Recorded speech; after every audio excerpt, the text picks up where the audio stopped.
How to add a credit card to Agoda.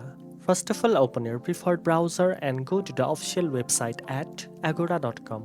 On the top right corner, click on Sign in and log into your Agoda account using your email, Google, Facebook or Apple ID.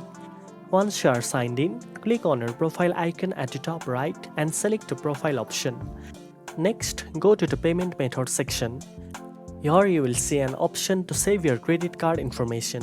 Toggle this option to enable it. After that, proceed with booking a hotel and enter your credit card details including card number, expiry date, CVV, and billing information that you want to save. Once all details are entered correctly, your credit card will now be linked to your Agoda account, allowing faster and easier bookings in the future. You can also manage, update or remove your saved credit card information anytime from this section.